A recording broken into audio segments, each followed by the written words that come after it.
Go ahead.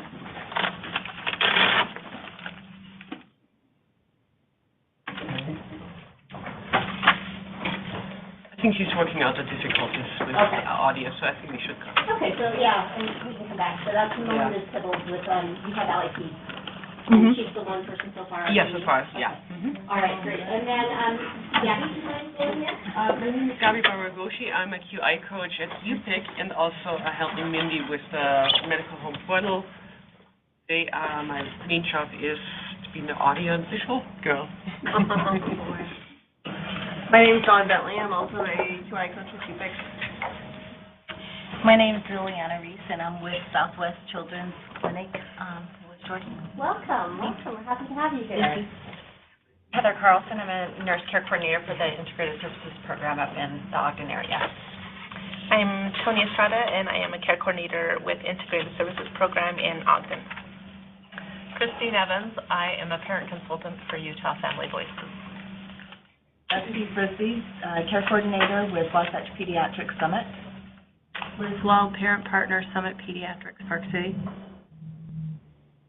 Dorian, care manager. Clinic.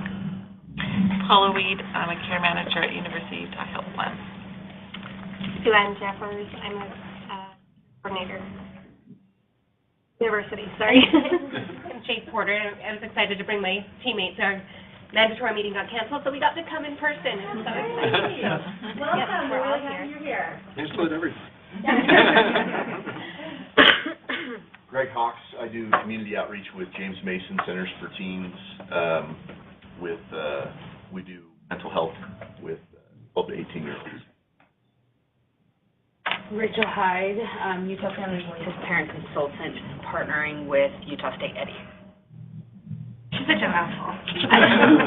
I'm Heather Adams. I'm a parent consultant for Utah Eddie, Utah Family Voices, and the Utah Parent Center. We're just all friends. Chuck Ryan, general pediatrician and director of medical home portal.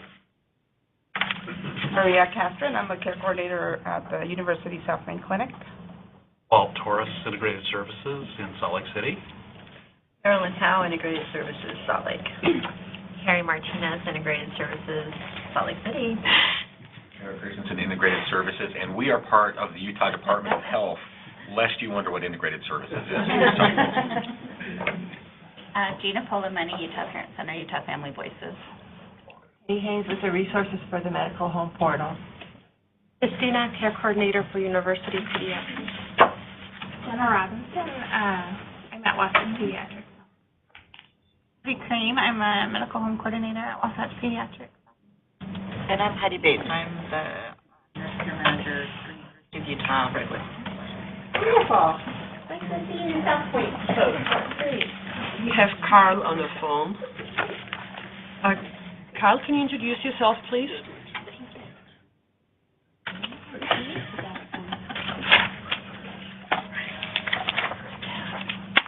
Or you can type in the chat box, and I can read it out loud.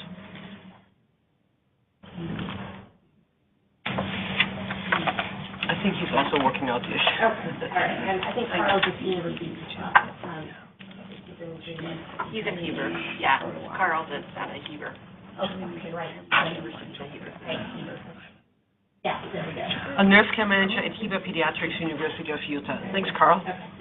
And yeah, now let's look at our other sites. So, Vernal, do you guys want to introduce yourself? Sure. I'm Kristen, and I'm the care coordinator over the CSHCN program at the local health department. And I'm Judy Murphy. I work with Dr. Greg Staker at the clinic in Roosevelt. Well, welcome. We're so glad you guys could make it. That's terrific. And then how about our Wyoming folks?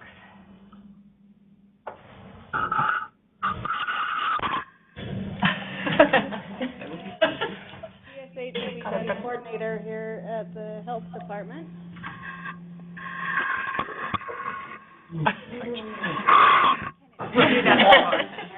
Oh, maybe. Yeah. I'm Katie Knight. I'm the WIC director at the San Juan Public Health Department. And I'm Katrina Reed. I'm with the San Juan Public Health Department also. Well, welcome. We're so happy that you could join us. That's great. I am noticing that there is nothing showing up on this. Good. So, Want me to get yeah, those? would you mind? So I have slides that our folks on the meeting. Probably no one else. We'll see if we can't get that worked out. But this slide says, welcome and introduction. All right, so the next slide says where the bathrooms are, which is kind of important. So hopefully all of you who are not physically in this room with us can find the bathrooms where you are. The bathrooms where we are down this hall. Probably many of you came from the e-stores, entered the building from the e-stores. If you were to go back to that spot, you just kind of go forward a little bit and hang a left, and there's some vending machines and bathrooms right there. So it's a bit of a hall, but it's not too far. And then if you haven't figured it out, e-stores, the double e-stores for this building really are the most direct. Otherwise, you can walk in a such route to get here, but all work. So we also have Brittany Guerra from the Health Department ASPA program joining, and Debbie. And somebody else is still logging in. Debbie is on. That's fantastic. I think Debbie is in Litchfield. So. Excellent. Great. So we have a full crew today. So if I can't support, we'll get there we go. Okay, so this housekeeping slide is for those of you who need to connect to Wi-Fi. If you haven't already, you can just use the guest access in the view zone that will come up. You simply need to enter the email address. Thank you. All right, so this is the time of our meetings where we get to kind of do some crowdsourcing. Take advantage of the wealth of knowledge that's in this room and in all of our connected rooms and spaces. And so if you have anything that you're struggling with right now, this is a great time to throw it out there and see if collectively we can come up with some ideas that maybe you haven't thought of or weren't aware of, and see if we can help you out. So if you have any difficult cases, this is the time that you can share those. Additionally, if you have an update to a difficult case, we love to hear about that. We also love to hear if you've come across new resources, or if you've had any, quality improvement wins in your practice, really anything at all that could be beneficial to folks in the room, or if they can help you, that's what this time is for. So does anyone have anything they'd like to talk about?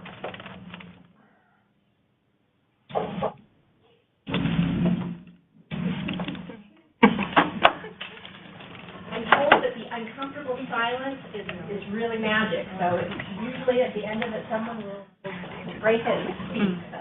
I had a great experience yesterday. Oh, great. Okay. So, Heather has an experience. I partnered with Selena from the Utah Parent Center, and there was a mom that has her son was diagnosed with type 1 diabetes when he was 2, and he's now 6, and he's in kindergarten. She's been really struggling with the school throughout the whole year, and is contemplating moving to get into a different school district. So we went to an IEP with her yesterday, and it was very long. At the beginning, the speech-language pathologist and the principal are married, and so that was kind of an interesting dynamic to deal with. The teacher was in there, and the nurse was in there, and he has an IEP based on a speech-language delay, and Mom was really scared that he was going to lose that and then lose his accommodations for, his health care plan. So she was really nervous.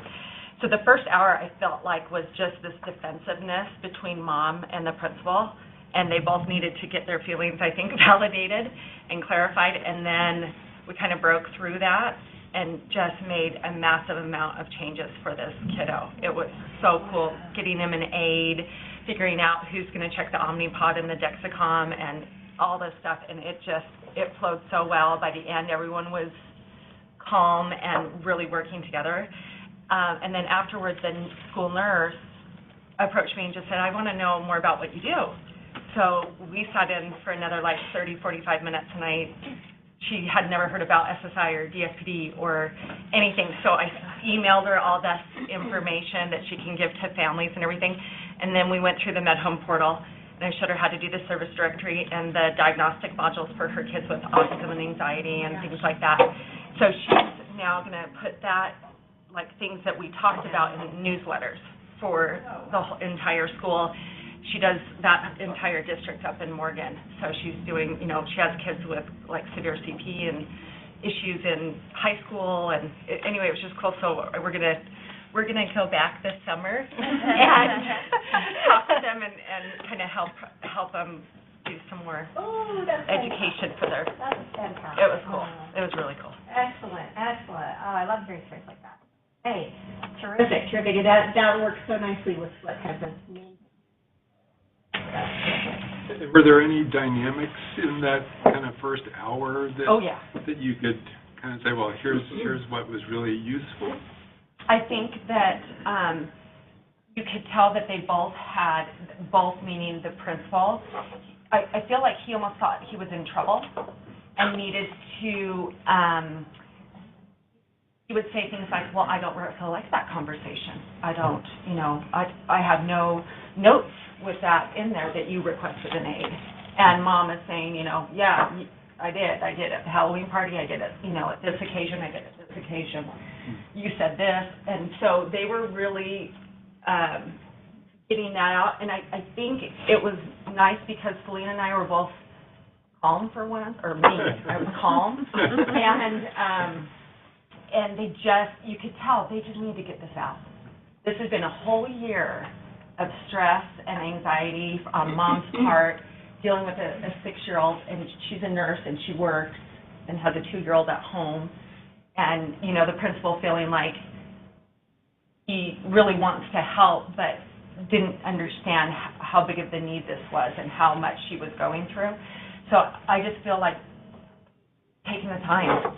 I mean, it was an hour and 45-minute IEP, and, by an hour in, I was starting to get glazed over eyes, but you just knew that they needed to get their feelings out and clarified and get it out, and then we could start working.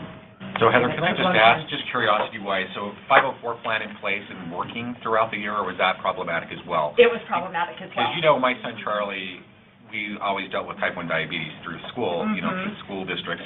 And every year and every time we transitioned from elementary to junior high or to high school, it was always just kind of reestablishing just that medical side of things. So I didn't know if that was working well or if that was problematic. That was problematic as well. It was they were having issues of his backpack with his Dexicom and his blood sugar, monitoring and everything being left in certain places. They had instances where he was given a sugar cone filled with frosting for a snack at Christmas party. That was the snack. And just trying to communicate while she's at work the blood glucose levels, and okay, now you need to give him this many, Smarties, or you need to give him this bolus, and that, we all know how it is for these school nurses, that they don't just stay at one school like they used to. They have a whole district, and so she's not there all the time. But she was wonderful. So because she's not there all the time, who does it fall to? Is it office fell staff? to the teacher. The teacher, okay. Because we dealt with, we had a secretary in the main office, and we had a special education teacher that were kind of our person to monitor the bolus, check that the blood sugar was appropriate at lunch and so things like that. So the teacher was doing everything. And the mom and the teacher went to church together, so I think, and then the school she didn't know that there were any other options. So now we have it in place for the two trained people in the office, as well as get an aide. So it's going to hopefully be a lot better for him next year. But yeah. So, and we plan on following up. Selena and I plan on going back out in the fall, because he also needs, we discovered that we think he needs academic testing. So we're going to have our signs for that the first thing next year. Good. Wonderful. Great. Thank you for sharing. So along those lines, I don't know much about, I'm on the mental health side, so I don't know a lot about the medical side, but we have seen, at our facility, we've seen a little bit of an increase of kids needing help with mental health issues, but they do have type 1 diabetes and need some assistance on that, and really we have a concern. Our concern is safety for not only them, but for the kids around them.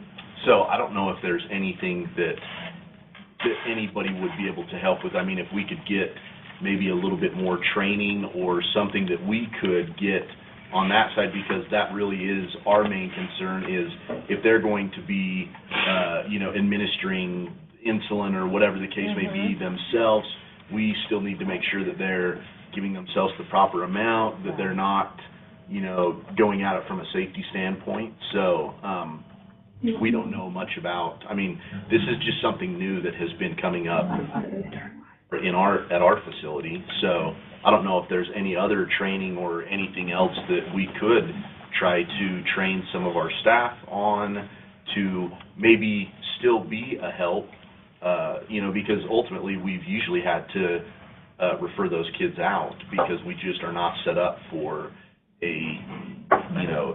we're not a facility that would be able to handle kind of that medical side, but diabetes is kind of this middle ground where we have been able to take it in some cases, but other cases we haven't been able to, so I don't know if there's anything else that we would be able to. Are you meaning in the school system specifically, or what do you? No, so our program, we have kids come in, it's a day treatment IOP, so the kids come in, they're in our program from 8:30 to 4:30 and during the day, that they go home in the evenings, they're home on weekends, so it's during that day. They have a little bit of school. We contract with the school that comes in, that teachers come in and teach, but then they're in kind of therapeutic groups the rest of the day, and so they just, during that 8:30 to 4:30 time, they have to administer, their, medication or insulin, whatever the case may be. Right. So we've just seen it a couple of times. Yeah, so the parents should have, the Primary Children's Diabetes Center does an extensive, page of information for the schools that they give to the families every fall. And they've worked with, I don't know who it is in the state or whatever, to get the language and everything the way the schools need it. So I would imagine that the parents could give you guys a copy of that as well, and it talks about, the symptoms to watch for, the dosing, who to contact. It's pretty health-oriented. So all the schools should have something that they give out to parents. I think the Diabetes Center gives it to the parents to then give to the school, and they do a new one every fall. That was all incorporated in our 504 plan. So Dr. Rob Lindsay was our endocrinologist through pediatric endocrinology through the Diabetes Center. And every fall, we would get that all just updated. It would talk about, bolus, what his basal rate needed to be throughout the day, and things like that. So it was all kind of a concise document, but we included that kind of that health plan through part of his 504 as well. Okay. So what's the name of is there a specific name for that document? So just real quick, yesterday I had some one-page emergency care plans that are really helpful, I think, for the teachers and the people that are, instructing your class. So I can scan that and email some of these to you and see what you think, and if you guys wanted to modify those. But the other thing I found really interesting is at the beginning of the school year, when this little kiddo was going, all the kids were making fun of him or telling him he was going to die. It was awful for the first week. And so Mom went in and in front of the classroom talked about everything. And now, after that discussion and showing, this is a need and this is what happens and so on and so forth, the kids all want to help. And they're probably younger than the kids that you deal with, but my point is, it might be good at the beginning of the year to say, hey, this is what's going on. If they're old enough, they can have that autonomy to say, I'm a type 1 diabetic. This is what I have to deal with every day. This is how I feel when I'm high, what I feel when I'm low. And when people know, they tend to get a lot more support from I'll get your information. I can email you a lot of the documents that they had yesterday, the school nurse did. Okay. It might be helpful. Awesome. Thank you. Follow up really quick. Eric, it sounded like you were saying that your son got a personalized. Yeah. Yeah, we would always have that we went quarterly, so there was always some visits before, August or something that kind of had his latest information, talked about basal rate, we talked about highs and lows. If you are this many, if you are, this high above, your glucose, when you test your blood, if you're this high and this many points above, this is how you administer insulin. We just had the whole thing all kind of spelled out. So, and that was just kind of generated through our endocrinologist's office. And so basically it's a medical summary, if you will.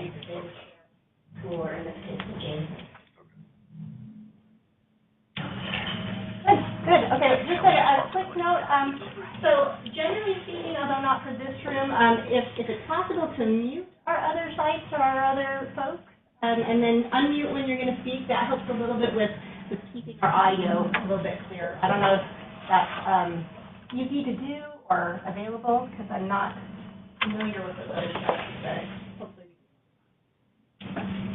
Anybody else, with anything you'd like to ask about or share? Actually, so I had a kiddo I've worked with for 6 months, you know, a teenager who's basically independent, even though he still would benefit from a lot of support for his multiple conditions. And I've been trying for 6 months to get him to a primary care doctor or his specialist or just to follow up. And he finally did connect with a primary care doctor, and they, of course, kind of were like, this is kind of a train wreck, and convinced. So they, in their care plan that I saw just in his notes, had the same approach that I had, same goals that I had, and they were like, he needs, clean and healthy homes. Well, luckily we already did that like 6 months ago. So if you have someone come in and you're like, this is our first time seeing this child and they're a mess, sometimes the insurance already knows, and we would love to collaborate on helping, overcome the barriers that we've seen in trying to get him into a specialist and trying to get him to take the daily meds and all those things. Wonderful. Okay. Yeah. Remember your insurance. Good, okay. Anybody else? I'll move on if anyone has anything else they'd like to talk about, because this is your time. We also like to recall about motivational interviewing. We did a kind of a training session a couple of years ago now. It's been a while. Maybe we should swing back around. I think it was really well received, and how to sort of listen carefully and pull information. I hope that people are still using those techniques, and we love hearing about that's been utilized. Well, hearing nothing, we can get moving on with our agenda. So we're excited about having some of our own folks come in and share with us a little bit about their experiences with really trying to connect with families where they are. And so that last phrase is really the important one here. So we had our big learning session in March, and one of the key takeaways in that learning session was that families, depending on the issue at hand, depending on what their other circumstances are at that moment, they may not be able to hear everything that we want them to, or think that they should. So every family is individual. They're somewhere along that continuum, and that changes based on the hour and the day and the stuff that's going on. It's important to be, cognizant of that and try and not do too much that they can't handle, because that ultimately doesn't help. It hurts. And so we're very fortunate that we have some folks who have been doing this for a while, and not only are they doing it, to try and connect with these families where they are, but they're making sure that they bring in the parent perspective as well. So we've got the care coordinator perspective and the kind of that more medical home team perspective, but also the parent who's seen a lot of this as well, working together as a team. So very informal. Everyone went quiet. You need to be like that. You can have a lot of back and forth, a lot of good chatting. But if you guys wouldn't mind just kind of pull your chair around. If you're more comfortable with the table in front of you, you can pull right up to the table on the opposite side, or you can just kind of come up here. But come on up, guys. And so you can see their names on the slide. So from Summit Pediatrics, we have Jessie Frisbee, who is their care coordinator, and Liz Wall, who's their parent partner. And then from the Integrated Services Program, we heard Heather talking a little bit earlier about her IEP experience recently, and so Heather's in Ogden, as is Tony, and they're with ISP. And then Christine often works with them as the parent voice from Utah Family Book Club. So we're excited. And Heather, I have the care plan, so whenever you want me to pop that up on the screen, I will do it. Okay. So just to kind of set the stage, and honestly, this is very much supposed to be interactive. So folks who are in our other locations, please feel free to ask questions and share your thoughts and experiences as well. But the point here is, again, to try and sort of identify the methods and the mechanisms and the cues and the best practices and all of those kinds of things around helping connect with a family where they need you to connect with them. That's our goal today, and so it's very unstructured. If anyone wants to jump in. So adorable. Someone else go. Okay. Go. Oh. Well, so where do we want to start with, like, the particular case? Yeah, like I think case examples might be very, very useful to help, illustrate some of these things. Okay. That's what I think. Oh, well, this was a very, very difficult case. I think one of my most difficult cases that I've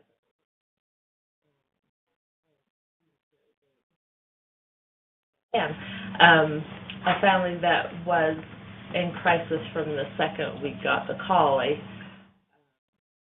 very volatile, not volatile, but very chaotic home life. And I think this is a family that kind of always tried to do things on their own and not utilize any sort of services. And throughout their kids' life, they were able to. They were pretty functioning and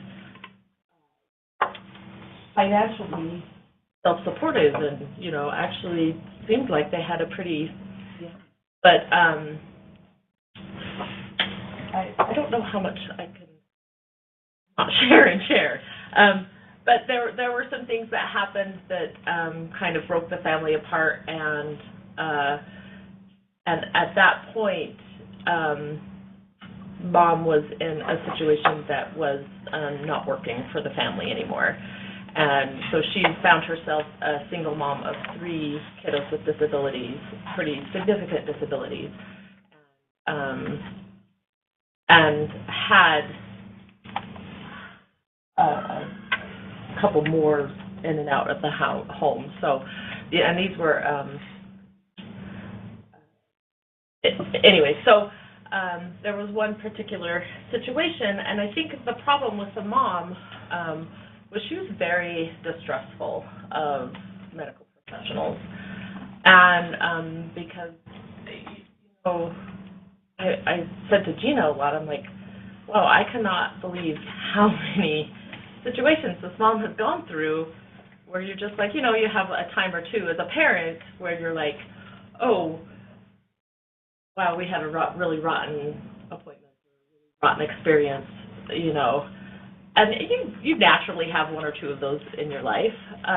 It seems like every single time she went to the doctor, she was having these really terrible experiences. And, so she was very distrustful of a lot of people. And I think even when Heather came into the picture and CFS was, caseworker was in the picture,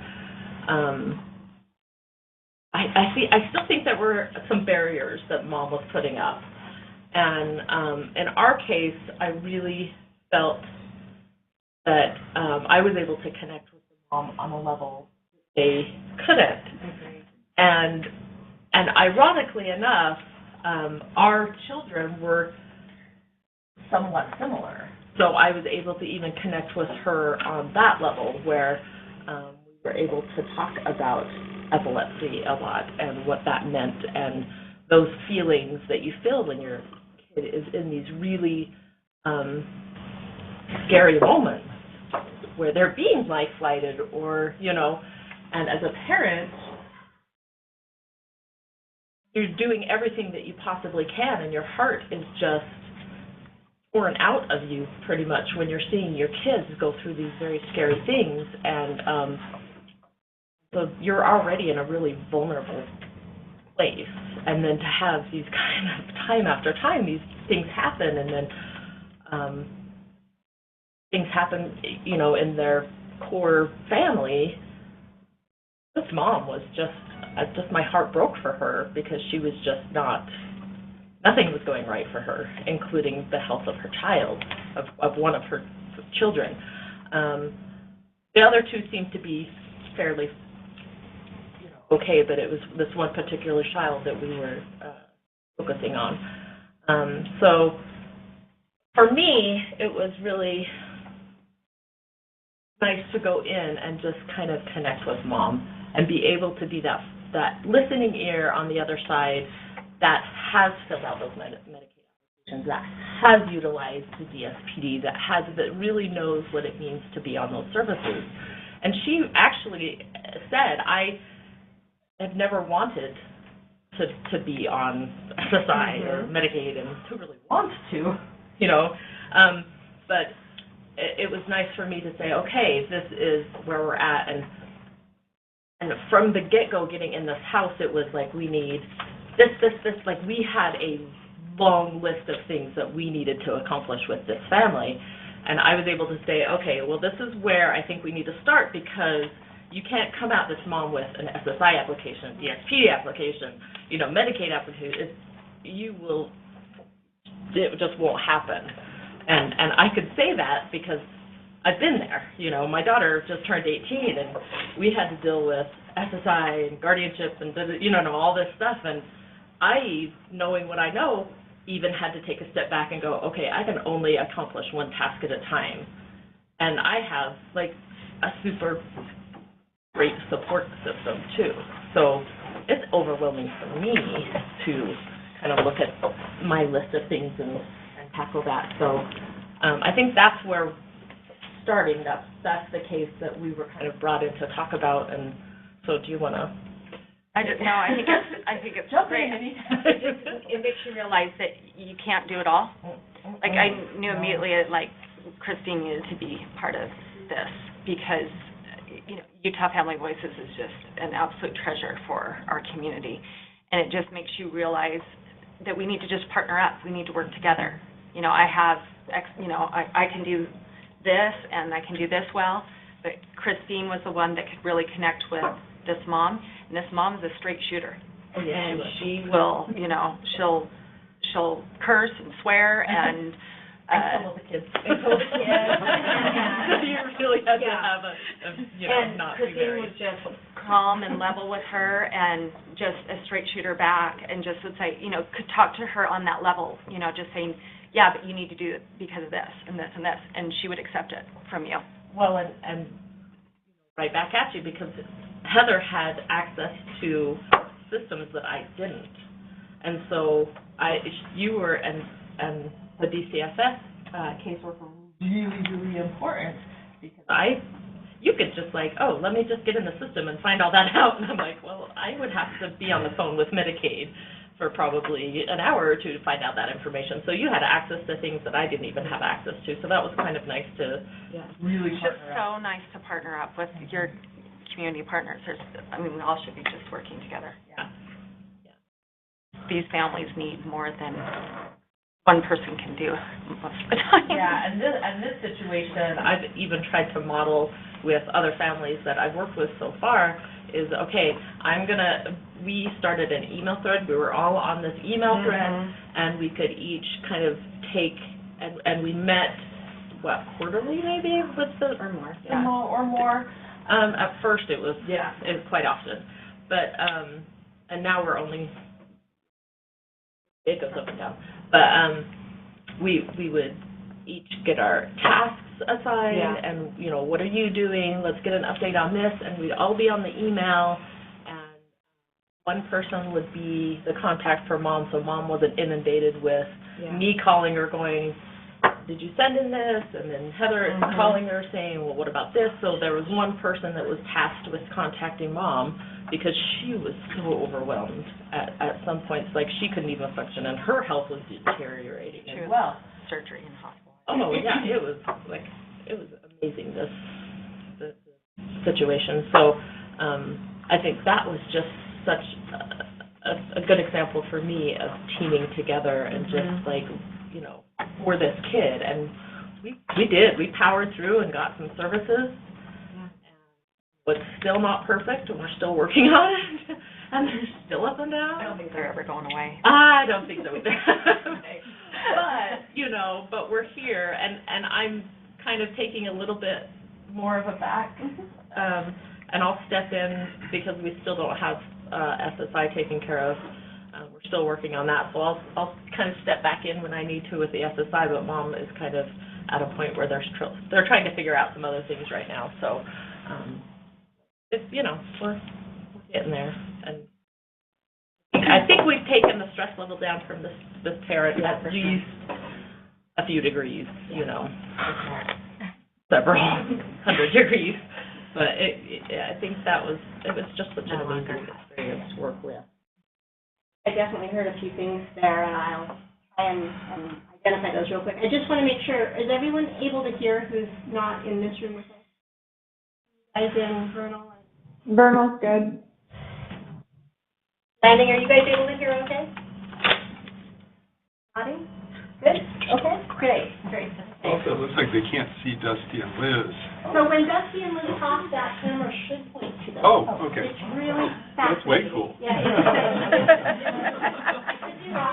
to watch. I noticed that as well, but I've watched that camera. It's a little spooky.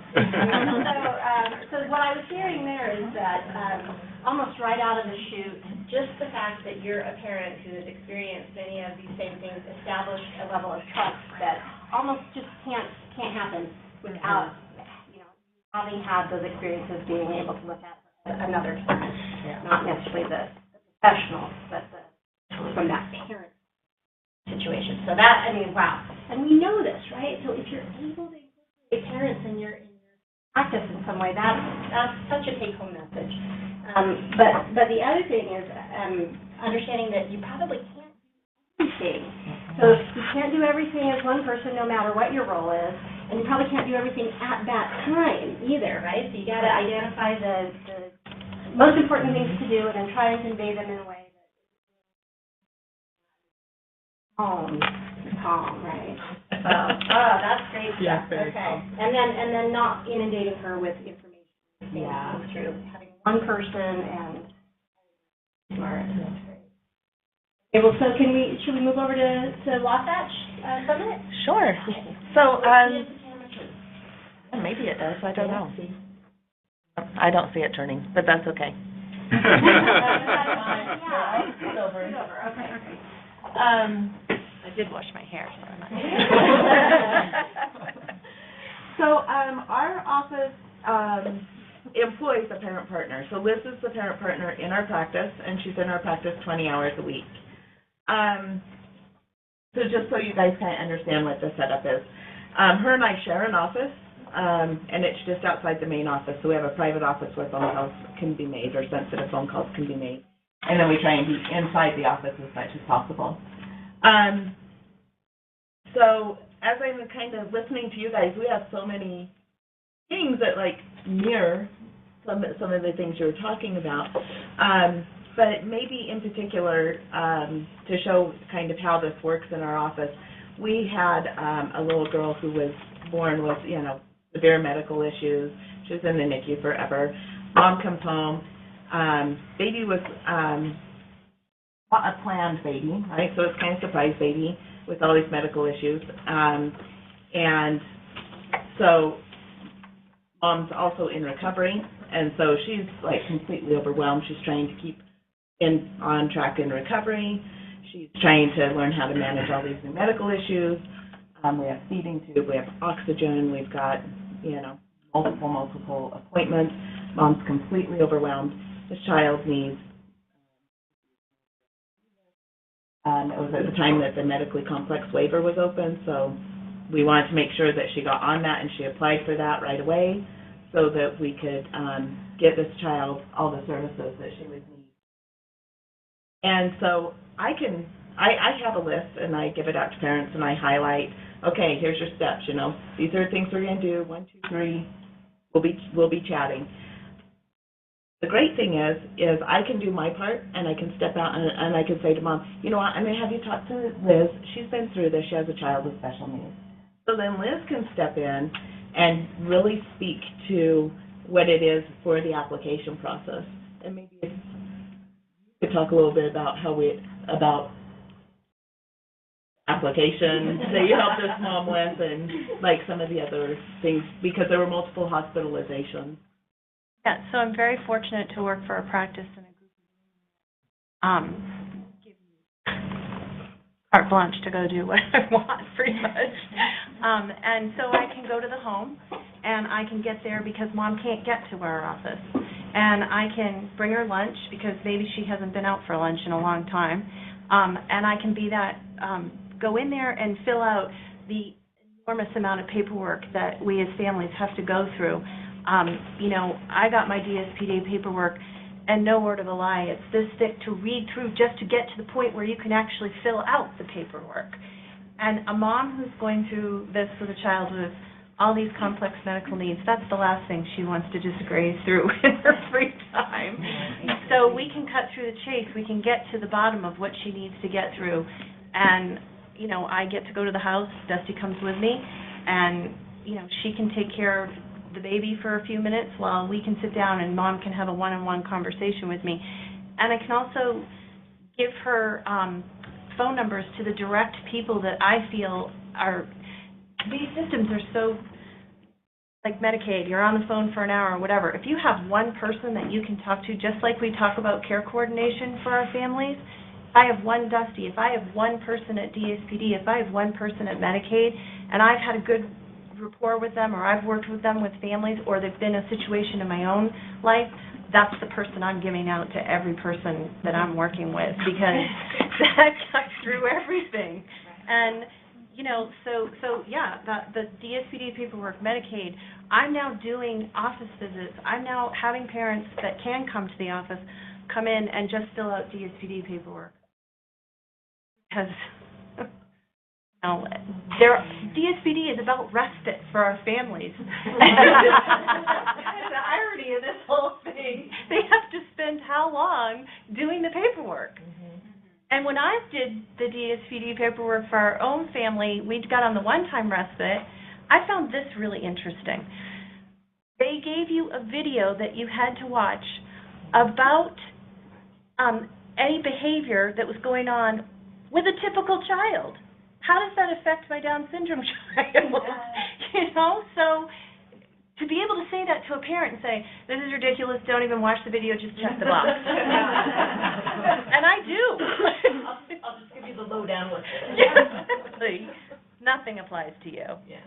So, yeah, okay, what else? The other thing that was really helpful about this was this mom was so overwhelmed. She couldn't even she had the paperwork sitting on her desk for a month before she could, and she would call and she'd be like, we need to, I know I need to get that paperwork in, because I've got early intervention in, and our nurse in early intervention, she is great, and she will help families fill it out as well. But every time she went in, Mom's so involved in what's going on in early intervention, she's like, no, I've got that handled. And so the early intervention nurse was like, all right, but if you want help, I'll help you do it.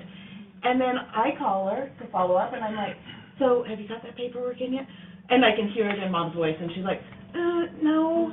And so when Liz offered to go in and just really handhold getting it filled out, Mom was able to get it filled out and send it off, you know. I mean, or I sent it off. Or, yeah, actually. You know, she couldn't. Yeah. It was like, all right, I'm taking it to the office, I'll get it back to you when you know, whatever. Yeah. And then we have people move here from other states that get more services, and they don't understand the difference in services between states. And so Liz has been able to help our families navigate some of that. We had one of those. I don't know, I always cringe when they're like, we just moved from I California. know. That's where they are.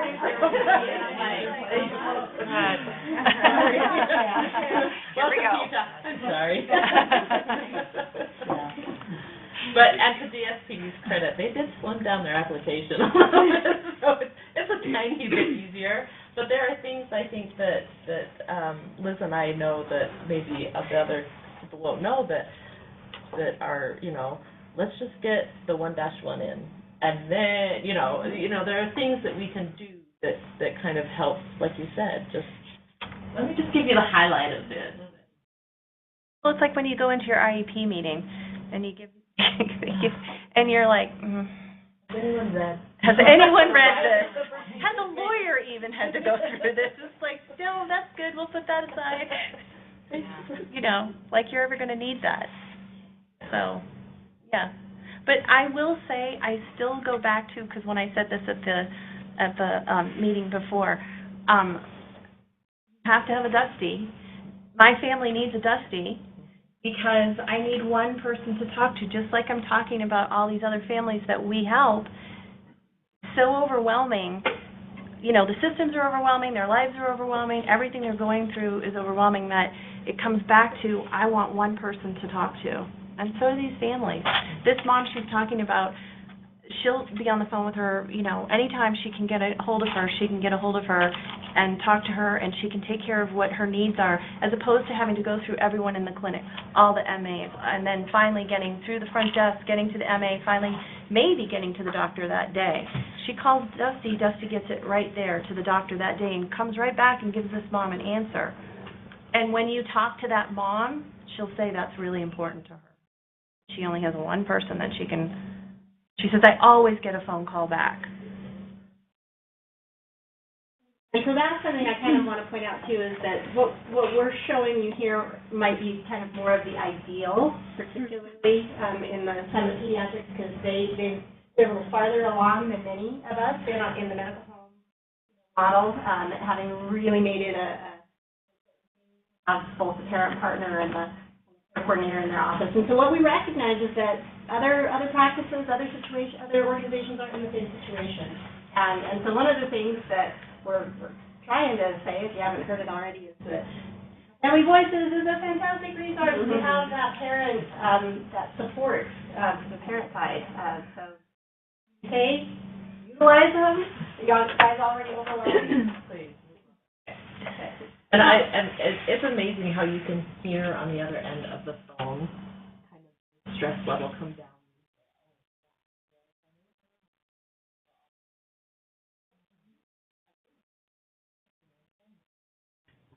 It's not fun to hand over that. We aren't hearing you guys. Oh, sorry. I can be loud. I'll just pretend my kids are. You're good now, I hear you. Okay. So I was just saying that you can really feel the stress level come down in these parents when you say, I am a parent of a child with special health care needs.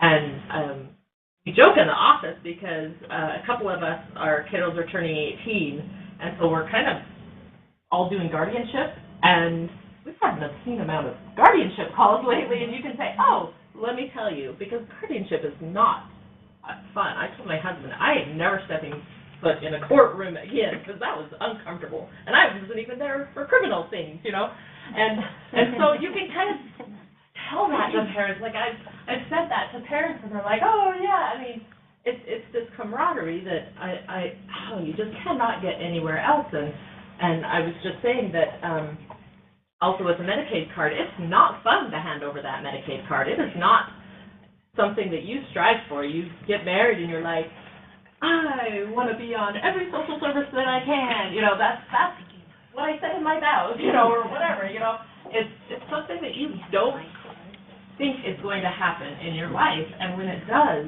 you really want to talk to someone who's been there and who can. I just have been so blessed to have that kind of support in my life. So I know how it feels to lend that support to other families. So I don't know if I've ever thought about that before. Oh, awful that might make a family feel when they have to start. Oh, no, it's wonderful. But to be able to elicit that from them somehow, or at least acknowledge it in a way that's appropriate. Right? Yeah. Oh, wow. Well, and the way you're describing it, it sounds like another grief process. It is. Because you're giving up that whatever you thought your ideal was of how your family was going to be, not just the health of your child, but needing additional help. Still, like my daughter, it should be graduating high school right now. And it's every milestone that you reach, it's just one of those, together for the next month, so I'm not, I'm getting all these graduation cards in the mail, and, well, that's kind of a little blessing. I haven't had to deal with that, but, it is, it's just, pretty much grieve their entire life over one thing or another. No, we got our car for 60. Oh, did you? There are a few bonuses, I'll be honest with you. I see a couple hands. Neva. Hi, I'm Neva with Shriners. First of all, I just want to applaud all of you guys for what you're doing, because I, too, am a parent, and I get everything you're saying, and I just think this coordination is unbelievable. So, and I came to Utah when my child was 2. He's now 25. You're right about the grieving. He's now the age I was when I got married. It's a little weird to look at it that way. But I love that you bring this approach, and what you guys are doing at Summit and having a parent advocate is just such a gift. And I think everybody needs to start to find this model, even if you can find people 5 hours a week, similar to what Liz is doing, to just give that personal one-on-one connection. And then, gosh, the filling out of the paperwork is just, like you're saying, so overwhelming. But it really enables parents to have that ability to focus on their child, focus on what the services are going to do for them. Just relax, take that stress down. So I'm just so emotional hearing all this, because I wish you guys were here 20 years ago. Could have used it, but this is just the best news ever. So congratulations. So I had a question. So what do you do to make sure that you're staying on the same page, to, making sure that both the parent advocate, the parent coordinator, and then you as the medical coordinator are still on the same page? What do you guys do? Well, as far as our case, working together, we did the group email, so we were all on the same page. We're not repeating things, and it was a lot more efficient to just start a group email and say, okay, I've done this, and everyone knows you've done your piece, and then you can see what other pieces are falling into place. So I think that's really helpful. As far as families, like follow-up, Tony and I in our integrated services program, we try to, we'll call families, we'll do the initial intake, we'll do a plan with them, we will email it to them or give it to them in writing, because we all know that it just goes over their heads and they don't want to be taking notes while they're talking to you on the phone, so we will follow it up to have something tangible for them in writing, and then we'll follow up with phone calls. And, and then they have our email. They have a couple different points of contact for us, so we're a little bit more accessible. And then, we really encourage things in the practices, like helping families do care notebooks, helping families do, like a care map or those kind of things. So it's kind of like prep work to make your clinic more efficient by, if you've got parents with a severely disabled child or, a complex disability, it's really nice for that family, and it's empowering for them to come into an appointment and be able to hand over that care notebook. Here are the medications. Here are all the specialists. So you don't have to spend the majority of the appointment going over that stuff. Here, when was your last MRI? I don't know. No, I have it right here, and it was 2 years ago, and here are the results. Those kind of things that parent advocates can do and our ISP program can do is, I think, invaluable to make it very empowering for those families to come into those appointments and say, okay, here's 5 minutes, we're back up to date, we're all on the same page now, let's deal with the issue. What's going on today? Instead of doing a bunch of homework and we'll come back in 2 weeks. So when is it appropriate to refer to one versus the other or both? What's the qualifying, criteria? Who pays for you?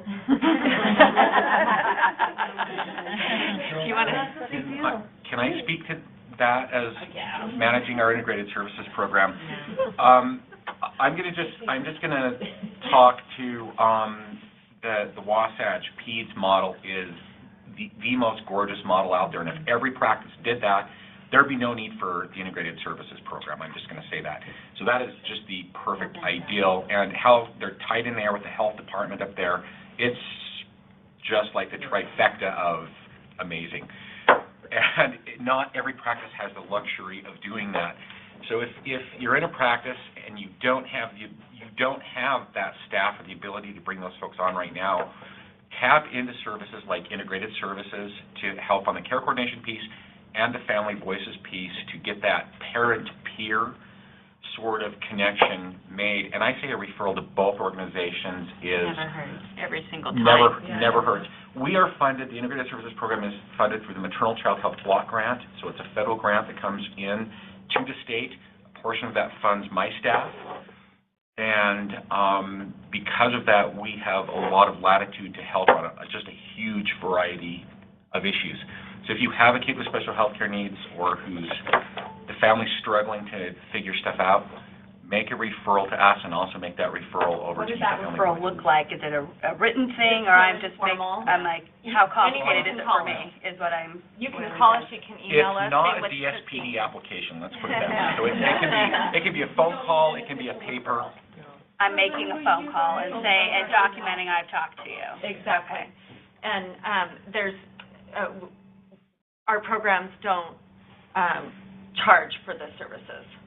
So it's not, the parents aren't going to be paying. Typically, how long do you spend? I mean, I know the case that you talked about is probably an exception and dramatic, but I'm like, how long, can parents expect to be involved with your service? Like, how long do visits? Do you physically visit them, or you're calling them? It just depends on what the family's needs are. So it can be as much or as little as the family needs. So if the family is pretty enough to, do what they need to do, they just need a few phone calls, a few phone numbers or something, then we just give them a number, and then they just take it from there. If we kind of realize they need a little bit more, then, we can go to their house, help them fill out forms. It's just really as much or as little as the family needs it. So we just kind of, follow their lead. And what geographic area do you cover? The whole state. Whole state, okay. And just so I'm clear, sorry, I'm like, maybe other people have questions, but the Utah Family Voices, it's parents. Okay. So can I answer a little bit of that? So at the Utah Parent Center and Utah Family Voices, we are also actually the Eric's group in the block grant funds some of our activities, and then we also have a federal grant to support families across the state as well. For us, so that means it is free of charge to families. We can help on a couple of different levels like this, working intensively with integrated services. The bulk of our calls, though, are calls. They're not in person, and we can usually spend anywhere from a half hour to 10+ hours, depending on the needs. And our center is, again, they're the federally recognized center, so it is a peer-to-peer, parent-to-parent model, but we also are required to go through ongoing training with Medicaid, with special education law and such. So even if you identify families within your practices and you want them to have that information, we can help support parents, supporting other parents, as well as the other thought, Jess. And the referral comes from us as the pediatrician, not the parent, like us giving them the resources and they call you. I was going to say for us, I put that information out all the time. I say, you know what, you have to talk family to family. And by the way, one thing she's not mentioning, family to family is throughout the United States.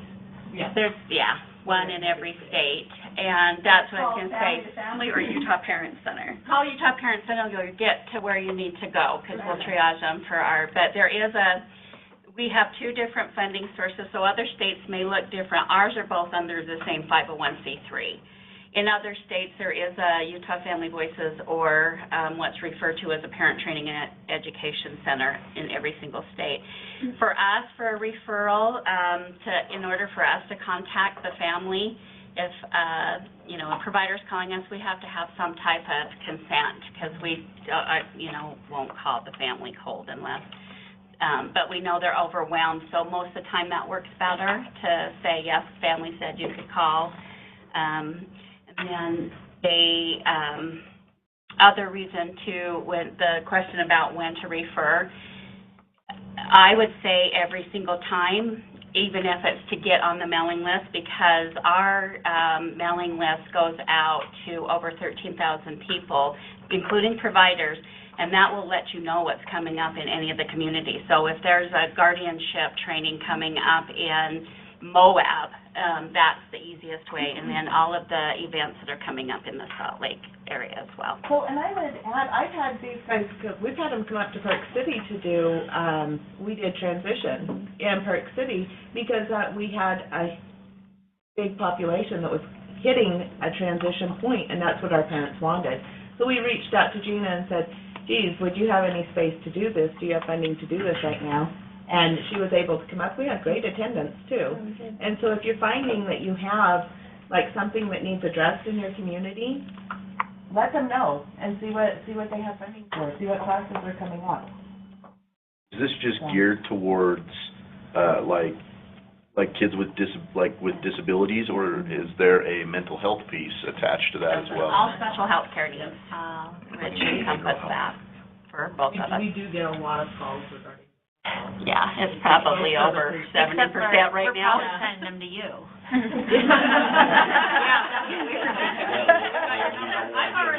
Make that You're our connection. resource. But that's kind of a really tough area It right is now, very, because you have some parents that, tough, and they don't know where to go, and honestly, sometimes the help just isn't there. So having, like Gina said, we have ongoing training about what's out there, what's helping families, so we can talk to them and go, okay, we've got this place, we've got feedback from this place. I mean, we don't recommend a certain place, we can't do that, but we talk to the parents about networking, we talk to the parents about all sorts of things. System. There's also a ton of kids with special needs, especially what I find is in our autism and CP kids that have anxiety, depression.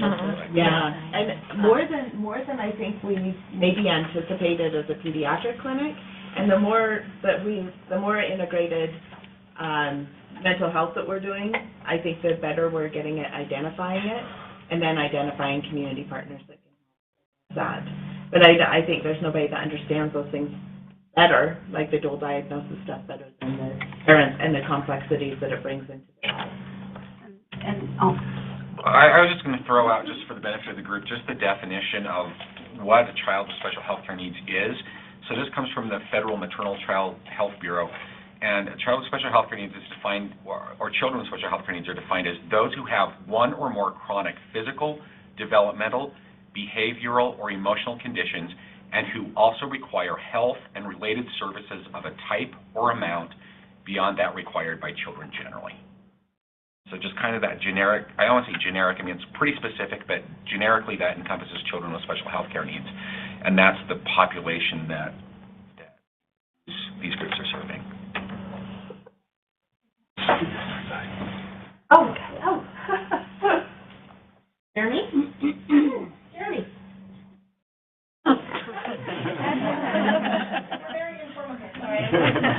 But why don't you come up here and you can be right over here for a second, and then we're almost ready. I just wanted to add one more thing about calling us. Some of the things that parents want are not necessarily those medical or even those agency type things. Sometimes they would like to know from another parent who is good with children with autism to get their hair cut.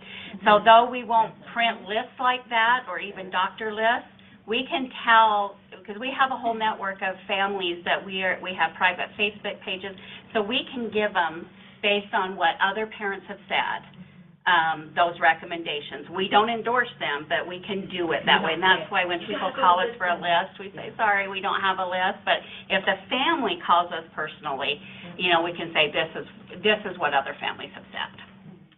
May I ask a quick clarification question?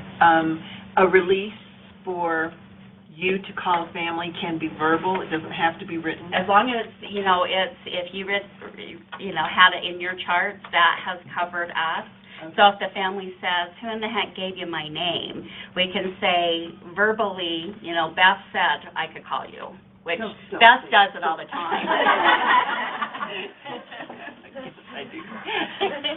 We have a psychologist in a clinic setting that often emails us and says, got a family for you, I told them all about you, they'll be expecting your call, and so that's as simple as it can get. Okay, good, I like that. A quick minute, yeah. So I just wanted to talk about something that I like being with integrated services, and we're in the DCFS building in Ogden, but we're not really have anything to do with them or any specific program, is that I can try to help the family feel like I'm on your side.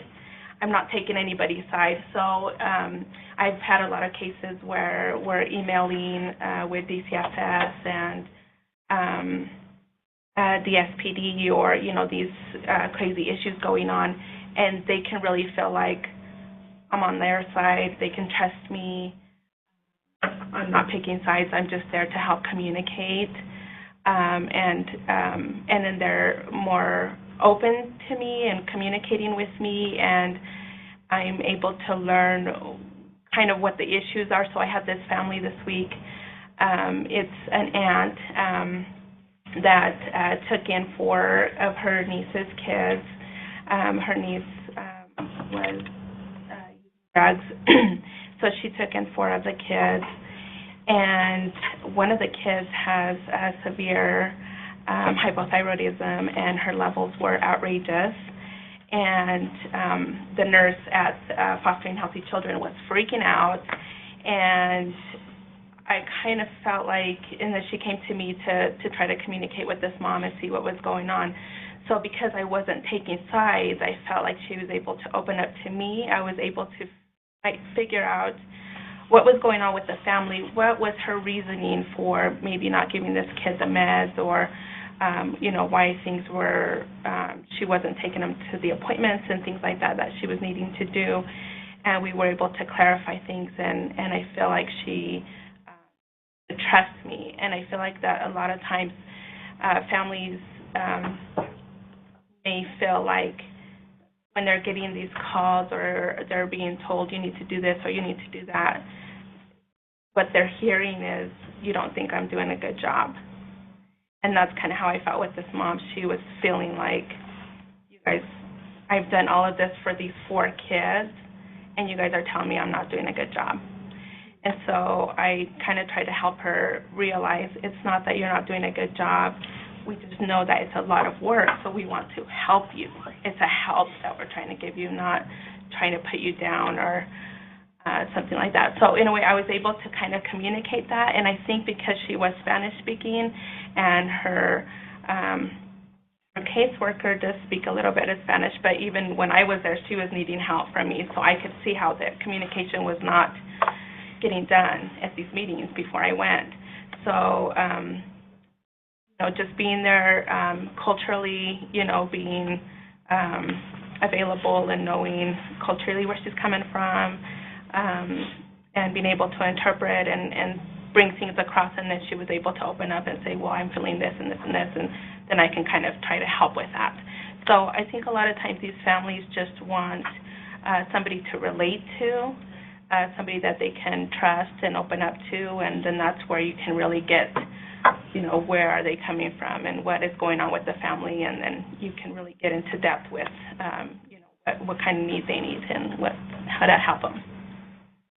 In addition, sometimes doctors aren't listening as much either to that parent. So if we get a referral from a doctor and say, either one of our groups, we learn more than what was given to the doctor. Mm-hmm. And then we see that there's other needs that we can help with that the doctor had no clue.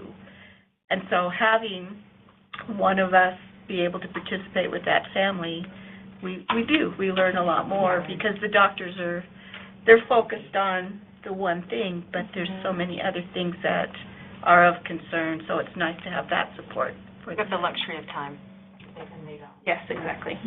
That's the beauty, I think, of the Utah Parent Center and Utah Family House, is that a lot of times you're not just having problems at school. There's also home stuff going on, so we can just pull in another consultant and just say, hey, please do it on the call with me. So. I'm sorry we don't have more time for this. We obviously could have just gone. This was great. Thank you guys so much.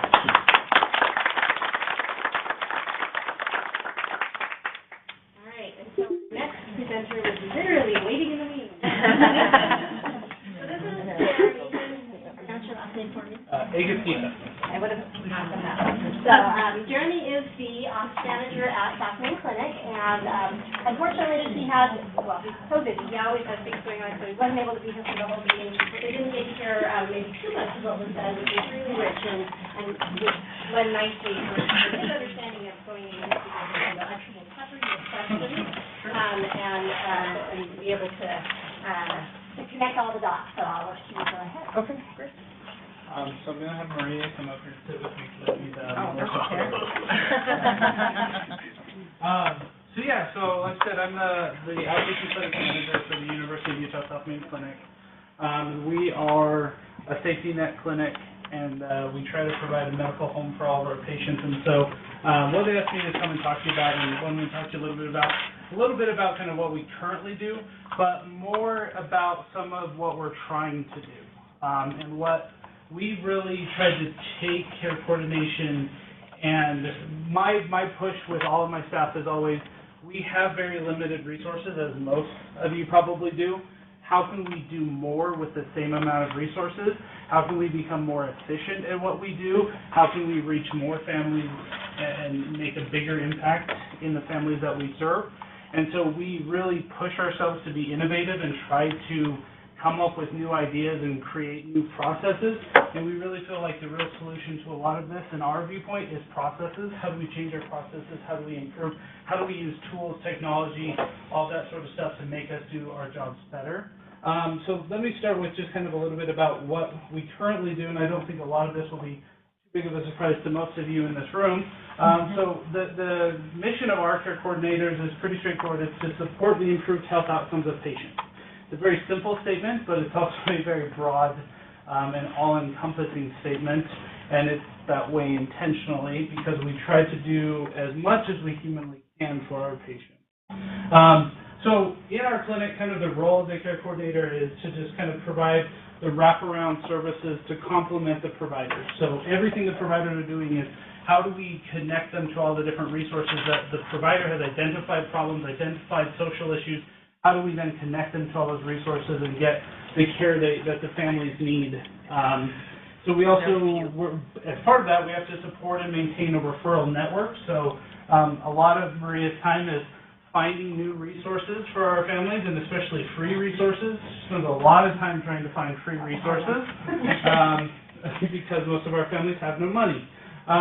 So we also help to navigate those patients to those referrals, and then provide the follow-up from the visits and from those visits with all the referrals. And really the whole idea behind what she's doing is trying to help provide the full service for our patients so that they have all of their needs met when they leave our clinic or when they're out with their families, that they have received all the services they need. So, you know, she advocates with our insurance companies. She spends a lot of time on the phones with insurance companies, especially Medicaid, trying to get things approved, as I'm sure most of you do. And then this is kind of what she does and our team does to improve health outcomes. So we definitely advocate for our patients. That's a big part of the job. We do daily huddle with our providers because our providers don't always keep up with all of our family, as well as Maria does. Maria knows all of the social history, the new social issues that have come up, and so they huddle daily with our providers, both in the morning and the afternoons, to really communicate all of these issues that are going on with our patients so that our providers can walk into the room more prepared and have more effective visits. She also is the liaison between our PCP, subspecialists, the community resources, schools, insurance companies, all of that fun stuff. And really, the whole idea is to streamline that process to provide better outcomes for the patients so that the patients aren't getting frustrated trying to navigate this all themselves, especially with most of our families having a language barrier issue. Allowing our team to do that really streamline the process and improve better outcomes. So, but that's kind of just a quick overview of what we currently do. What we're really excited about is all the stuff we're trying to do. So, I don't know about the rest of you, but we kind of stepped back and looked at ourselves in the mirror and said, we do a really great job of putting out fires, right? When the patient comes in and they have all these issues, or they're calling us on the phone and we're dealing with all these issues, we do an exceptional job of putting out fires. we don't do a great job of stopping the fires from ever happening. That's where we have decided to transition our care coordination to what we call and what the industry calls population health management. So we are trying to be more proactive instead of reactive to our patients' needs. And so to do that, it requires a massive infrastructure and a lot of tools and resources to effectively manage patients when they're not in front of us, when we haven't heard from them. How do we reach out to families and prevent the problems from happening? How do we identify risk factors and stop that event from happening that is going to cause reduced health outcomes? So that is what we are really focused on at South Main Clinic.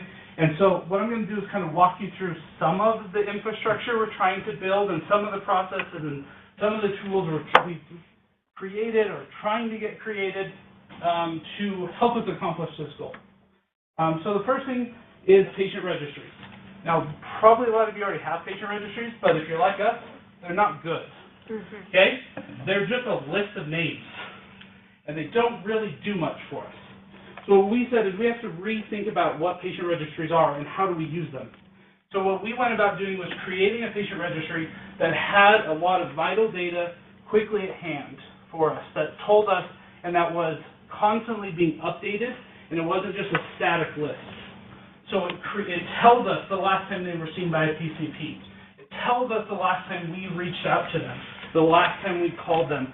It tells us a lot of information about their diagnosis. It's all at a quick glance, and it's all integrated across our entire health team. So everybody can access it, everybody can input data to it. And so while Maria is the kind of the leading force behind it, it allows them to input data to it to let her better do her job. They can put on there because a lot of times the nurses maybe had a phone call conversation with somebody and knows there's an event coming out and we need to follow up with them. They can then log into this registry, put in a reminder to say, reach out to this family in 2 weeks to talk to them about this event that they're going to, right? And that then is funneled to a work list that Maria can then, every day she can come in, she knows what her tasks are for that day because everybody's been funneling that information to her so that she can then look at that, see what she needs to get done that day, and reach out to those families that need to have that reach out done on that particular day. So that's what we did with our registries, with our patient, just our general patient registries, to really try to make them more streamlined, allow us to keep track of when they're due for routine care so we don't lose track of these patients and make sure that we're staying on top of these issues instead of waiting for them to reach out to us. The next thing is we realized we really needed to work on a referral process. We do a great job of referring people to sources and then crossing our fingers and hoping something happens, that they actually get scheduled, they get through the process, something along those lines. And we said, that is ludicrous. Why are we not managing them through the entire process of this referral? Even though they're not being seen by our doctors, they're still our patients, and we still need to help manage them through this entire process. So we've worked on developing a referral process in which we can track our patients through their entire referral process, where they're at, have they been scheduled, and have that constant feedback that then funnels back into the patient registries that we talked about earlier. All that data is funneled back into those sources. So again, those patient registries are one source of all knowledge of everything going on with these families. Okay? It still is a little reactionary. We said, we've got to do more. This is still reactionary in many ways. So then we said, well, let's create a risk registry. So this is a system that looks at a patient's medical record and identifies risk factors, things like number of ER visits, number of doctor's visits, conditions that may have higher risk of occurrences and those sort of things. And it creates a risk database and essentially assigns a point value to patients. And says this patient, because of recent activity, is at a higher risk factor. And this allows us to then, again, populate into a registry for us and say, hey, this patient is showing high-risk behavior right now.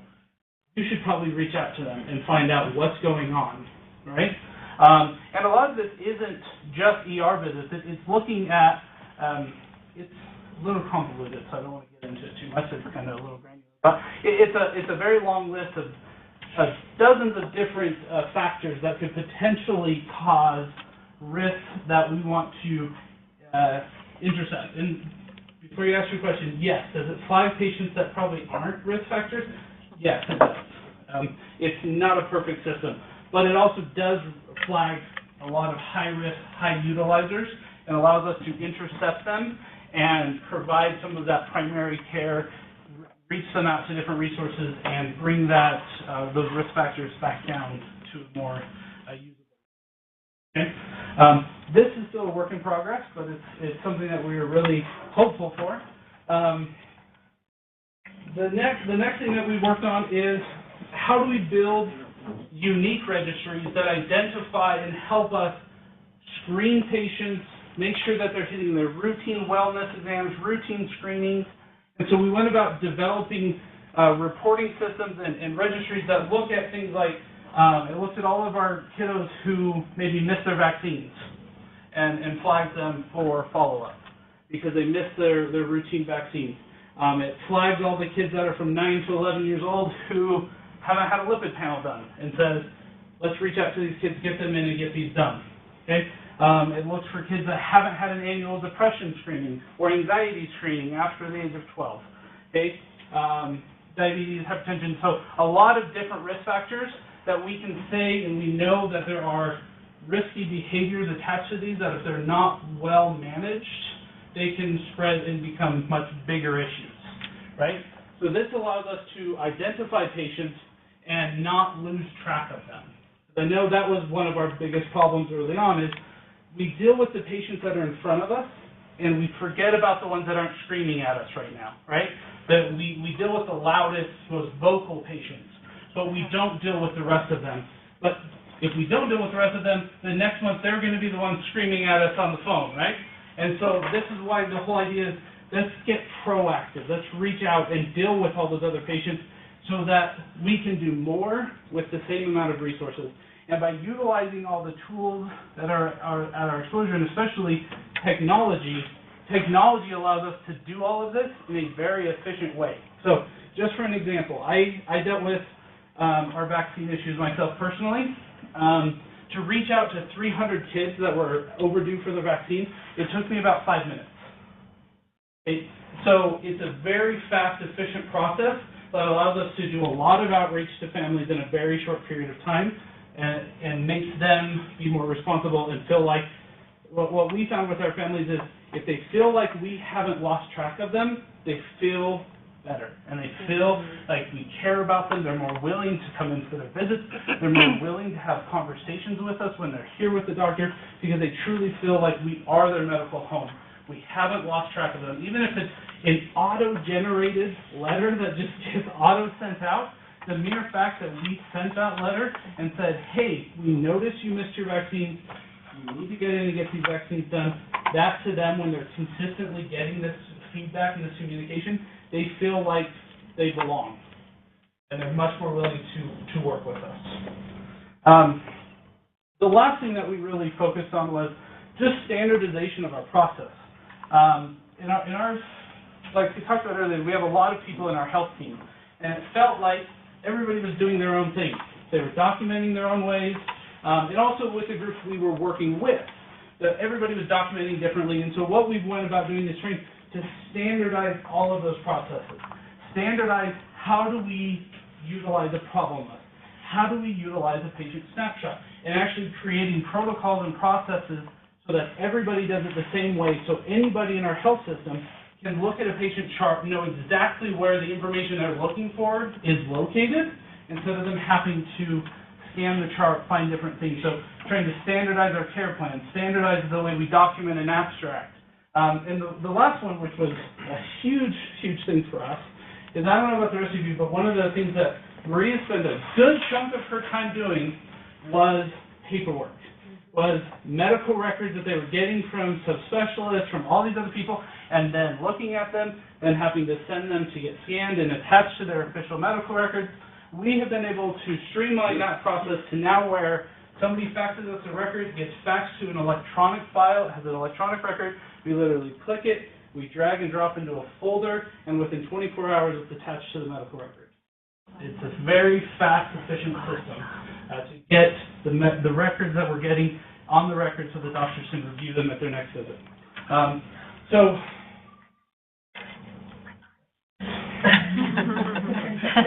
Yes.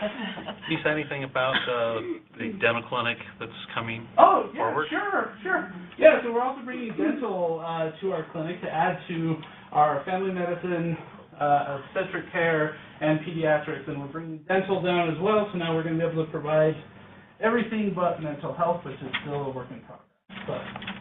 So hopefully we'll be able to bring everything under one roof. Target dates at all? So dental will go live August 20th. August 20th for construction. Yes. I know you utilize residents from the university, med school and things. When that resident is done, would this be his clinic?